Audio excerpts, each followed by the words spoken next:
जो जैसा करेगा वैसा भरेगा। सत्ता में रहकर सत्ता का दुरुपयोग करेंगे तो जनता माफ नहीं करती है। नमस्कार, आप देख रहे हैं गणादेश लाइव। मैं हूं अनूप कुमार सिंह। बिहार की सियासत पुनः गर्मा गई है। जी हां, मौसम का मिजाज तो फिलहाल काफी बदल गया है। मॉनसून लगातार सक्रिय है बिहार में, लेकिन सियासत, राजनीति सियासत बहुत गर्म है।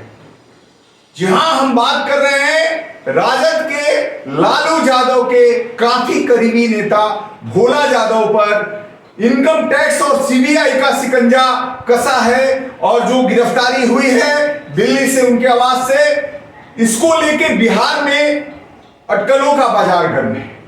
जहां सत्ताधारी दल के मंत्री नितिन नवीन ने इस पर निशाना साधते हुए सीधे सीधे लालू परिवार पे निशाना साधा है और कहा है कि लालू परिवार और लालू परिवार के जो लोग करीबी हैं वो पूरी तरह से भ्रष्टाचार के गंगोत्री में है।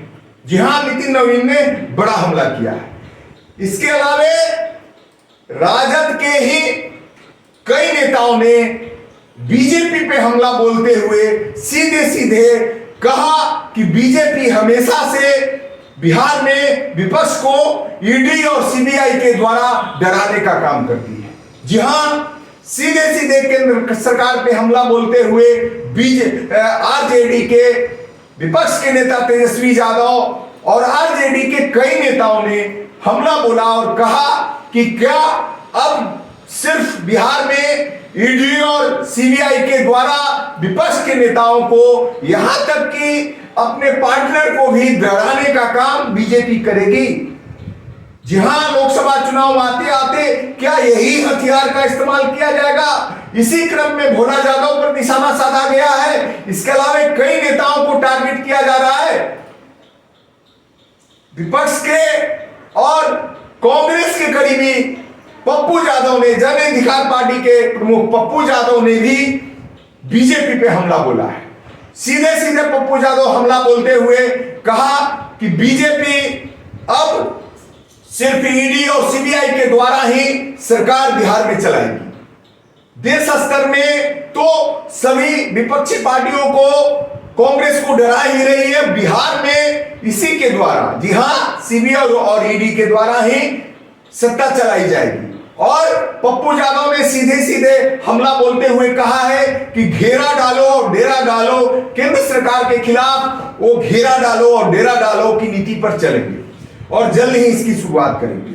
तो क्या यह माना जाए कि बिहार की सियासत में अभी फिलहाल जो ये मामला भोला यादव का आया है, भोला यादव पे जो सीबीआई और ईडी का शिकंजा कसा गया है, ये पूरी तरह इसको राजनीतिक रंग दिया जा रहा है या राजनीति से प्रेरित मामला है? इसमें आप देखेंगे कि बिहार की सियासत काफी गर्म हो गई है इसको लेके, और सत्ता पक्ष और विपक्ष पूरी तरह आमने सामने है। दोनों एक दूसरे पे हमला कर रहे हैं, दोनों एक दूसरे पे आरोप लगा रहे हैं कि जहां सत्ताधारी दल के लोग, मंत्री कह रहे हैं कि राजद में जो लोग हैं या लालू परिवार के जो लोग करीबी हैं वो भ्रष्टाचार की गंगोत्री में शामिल है, वहीं आरजेडी के जो लोग हैं, आरजेडी के बड़े नेता सीधे सीधे बीजेपी पे और केंद्र सरकार पे हमला बोल रहे हैं कि क्या बिहार में अब सिर्फ ईडी और सीबीआई के द्वारा सत्ता चलाई जाएगी और लोगों को डरा के धमका के सत्ता चलाई जाएगी? क्या यही सत्ता चलाने का हथकंडा अपनाया जा रहा है बिहार में?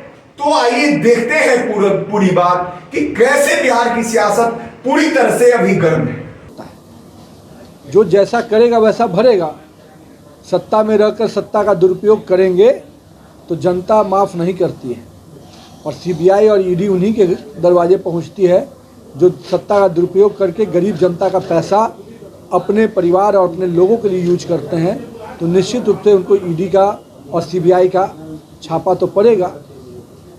जो लोगों ने ज़मीन फॉर जॉब घोटाला किया, तेजस्वी यादव को लगातार मैंने चुनौती दी कि आप आइए, अब बताइए इस पर क्या मामला है। आज तक उन्होंने नहीं कुछ बोला। अब कुछ लोग ईडी दफ्तर जाते हैं तो कुछ नेताओं को परेशानी होती है कांग्रेस के लोग हाय तौबा करते हुए सड़क पर नजर आते हैं। उनको तो कभी जनता के विषय पे हाय तौबा करते हुए हम लोग सड़कों पर नहीं देखे।